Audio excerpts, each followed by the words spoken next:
तो गाइस आप सबका स्वागत है मेरी एक और नई वीडियो में। आज हम एक्सप्लेन करने वाले हैं सोलो लेवलिंग के सीजन 2 के 5वें एपिसोड को। अगर अभी तक आपने इसके पिछले एपिसोड नहीं देखे हैं तो जल्दी से जाके देख लीजिए। आपको उन एपिसोड होगा लिंक डिस्क्रिप्शन में मिल जाएगा। तो आइए बिना किसी देरी के आगे की कहानी को जानते हैं। पिछले एपिसोड में हमने देखा था जिन वो एक माइनर बनने के बाद ए रैंक के डंजन के अंदर जाता है। वो सिर्फ उसके बॉस से लड़ना चाहता था, तभी उसके पीछे चाहिन आ जाती है और उससे पूछती है तुम यहाँ क्या कर रहे हो। जिन वो झूठ बोलते हुए उससे कहता है कि वो गलती से भटकते भटकते यहाँ पर आ गया। चाहिन उससे कहती है तुम माइनर टीम के और तुम्हें इतना तो पता होना चाहिए कि बॉस के पास कोई नहीं जा सकता। जिन वो अपने मन में सोचता है चाहिन कमाल की हंटर है कि उसे भनक भी नहीं लगी वो कब उसके पीछे आ गई। और चाहिन तभी जिनवो के हाथ में एक हथियार देखती है, मगर जिनवो तभी अपने हथियारों को गायब कर देता है। और चाहिन को लगता है कि उसको वहम हुआ था बस, तभी वो जिनवो को यहाँ से बाहर जाने के लिए कह देती है, क्योंकि अगर यहाँ का डंजन बॉस भड़क जाता है तो पूरी माइनिंग टीम खतरे में आ सकती है। फिर जिनवो ये सोच के वहाँ से जाने लग जाता है। जैसे वो चाहिन के पास से गुजरता है तो चाहिन को कुछ महसूस होता है और फिर वो जिनवो को रोक के उसे उसका शरीर सूंघने लगती है और उससे बोलती है क्या तुम सच में हंटर हो, क्योंकि तुम्हारे शरीर में से तो कोई भी बदबू नहीं आ रही। और मैं बता दूं चाहिन अपनी सूंघने की ताकत की मदद से किसी का भी पावर लेवल देख सकती है। और फिर वो जिनवो का आईडी कार्ड मांग के उसका नाम और उसकी रैंक देखती है और फिर वो वहाँ से जिनवो को जाने देती है। अब जिनवो माइनिंग टीम के पास वापस चला जाता है जो कह रहे होते हैं तुमने चाहिन से बात की, तुम तो बड़े किस्मत वाले हो, क्योंकि चाहिन तो लंच टाइम में डंजन के अंदर आती जाती रहती है और वो डंजन बॉस के ऊपर भी नजर रखता है कि कहीं बाहर निकल के वो सारे मजदूरों को मार न दे। और मिस चाहिन को सभी हंटरों के अंदर से बहुत ज्यादा तेज बदबू आती है, इसलिए वो हमेशा अपनी नाक पे एक रुमाल रखती है। अब जिन वो सोचने लगता है और उसकी स्मेल बाकी हंटरों जैसी क्यों नहीं है। बेरिका ने भी कहा था वो सारे इंसानों से अलग है, शायद ये सारी चीजें सिस्टम की वजह से। फिर हमें शाम का सीन दिखाया जाता है जहाँ जिनवो को उसकी झाड़ी दे दी जाती है और टीम लीडर उसकी तारीफ कर रहा होता है और वो कहता है कि जिनवो की वजह से उन लोगों का काम काफी जल्दी खत्म हो गया और वो इतने सालों से ये काम कर रहा है, लेकिन जिनवो जैसा मेहनती लड़का उनने आज तक नहीं देखा।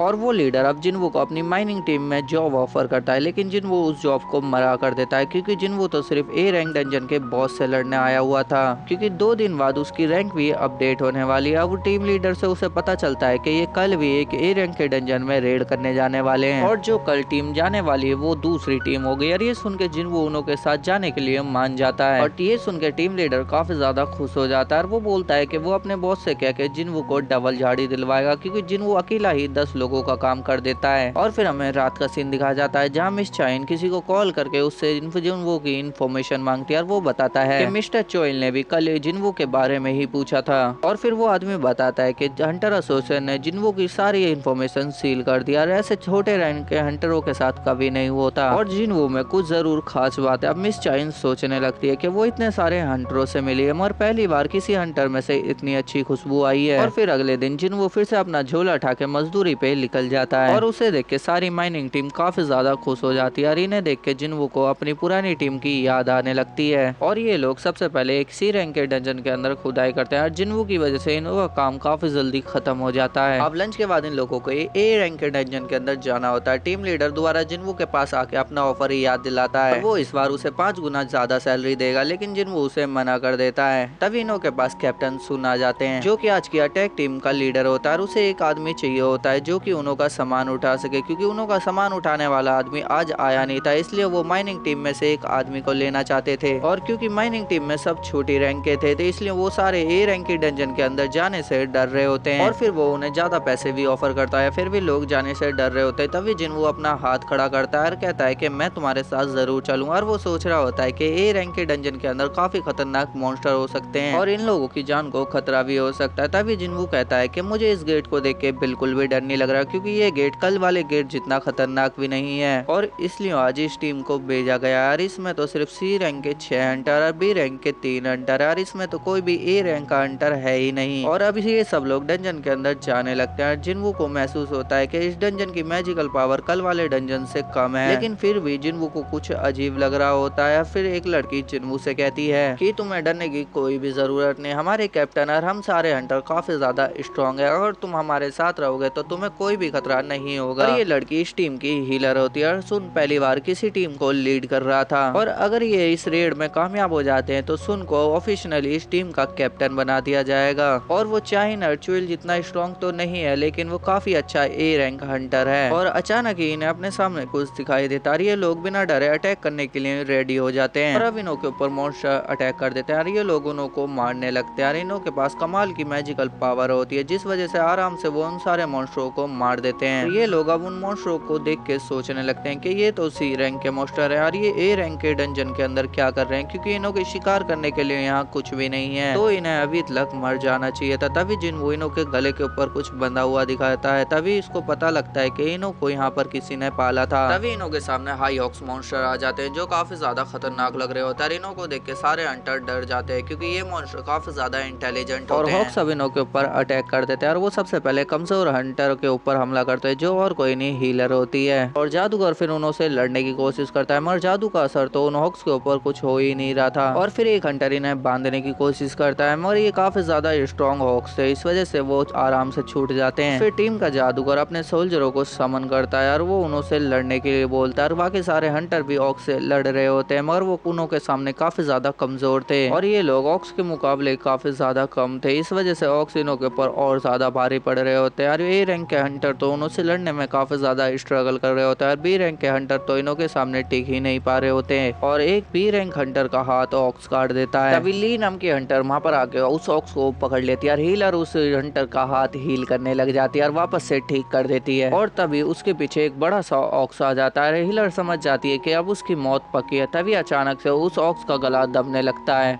और उसकी वहीं पर मौत हो जाती है और हीलर को समझ नहीं आ रहा होता कि ये काम किसने करा है। भाई असल में ये काम हमारे जिन्वू में करा है क्योंकि ये लड़कियों को पटाने में तो सबसे आगे रहता है, जो कि अपनी स्किल की मदद से गायब हो जाता है और वो सारे मॉन्स्टरों के हाथ पैर काटने लगता है जो कि वो कमजोर हो जाए, फिर हंटर उन्हें आराम से मार सके क्योंकि जिन्वू अपनी पावर इन्हों के सामने शो ऑफ नहीं करना चाहता था और वो अपने सामने किसी को मरते हुए भी नहीं देख सकता। इस वजह से वो गायब हो गए सभी ऑक्स को कमजोर कर देता है और हंटर उन्हें आराम से मार देते हैं और सभी सोचने लगते हैं अचानक ही ये ऑक्स इतने ज्यादा कमजोर कैसे हो गए यार, इनों में से किसी ने भी ये काम नहीं करा था मगर ये जिंदा बच गए इसलिए ये काफी ज्यादा खुश थे। ली नाम की जो लड़की थी उसने जिन्वू को ये सब करते हुए देख लिया था क्योंकि वो मैजिकल मास्टर थी और अब जिन्वू किसी कारण से ये बात छुपा रहा होगा और ये सोच के वो किसी को भी इस बारे में नहीं बता दिया। वह हंटर कैप्टन से पूछते हैं कि उन्हें डंजन के अंदर और आगे जाना चाहिए या यहीं से वापस घर चलना चाहिए यार, क्योंकि ये काम तो उन्हों के बस का नहीं है। कैप्टन सुना फैसला लेते हैं कि ये लोग यहीं से लौट जाएंगे मगर लौटते समय ये देखते हैं कि गेट के ऊपर किसी ने बैरियर लगा दिया था, यानी कि अब ये लोग वापसी नहीं जाते सकते। तभी ली कहती है कि मैं इस सील को तोड़ सकती हूँ मगर मुझे टाइम लगेगा। इस डंजन के अंदर कोई ना कोई हाई लेवल का मॉन्स्टर है जिसने यहाँ पर ये बैरियर लगाया है। फिर जादूगर अपनी जादू की ताकत से इस बैरियर को तोड़ने की कोशिश करते हैं मगर उनकी हालत काफी ज्यादा खराब हो जाती है। तभी इन्हें भयानक सी पावर का महसूस होती है और वो पीछे घूम के देखते हैं तो वहाँ पर ऑक्स की पूरी सेना खड़ी हुई होती है और फिर ये लोग सोचने लग जाते हैं कि अगर ये इन्हों से लड़ेंगे भी तभी पक्का मारे जाएंगे। तभी उन ऑक्स में से एक ऑक्स आगे आता है, कैप्टन सुन भी उसके पास जाते हैं। तभी हाई ऑक्स अपनी भाषा में कुछ कहता है लेकिन वो किसी को भी समझ नहीं आता और इसके बाद हाई ऑक्स का लीडर इन सबको वापस पोजेस कर लेता है और वो इंसानों को बताता है उसका नाम कारगल है और वो उन सब से मिलना चाहता है। ये बैरियर इन्होंने ही लगाया था, ये इस टाइप का महान जादू है और इस पूरे डंजन के अंदर उससे ज्यादा कोई भी स्ट्रॉन्ग नहीं है। इनों के पास सिर्फ दो ही रास्ते हैं, या तो ये कारगल की सेना के हाथों मर जाएं या कारगल से मिलने उसके महल चले। तभी कैप्टन सू कहते हैं कि हमें उससे मिलने चलना चाहिए और कैप्टन सुन जिन्वू से कहते हैं जैसे ही वो कारगल से मिलेंगे वो उसके ऊपर अटैक कर देंगे और उसके ध्यान भटकने से ये बैरियर हट जाना चाहिए और तभी तुम यहाँ से बाहर भाग जाना और एस रैंक की टीम को जाके सब कुछ बता देना। जिन्वू कहता है कि इसमें तो तुम भी मारे जा सकते हो। तभी कैप्टन सुन कहता है उसका मिशन इस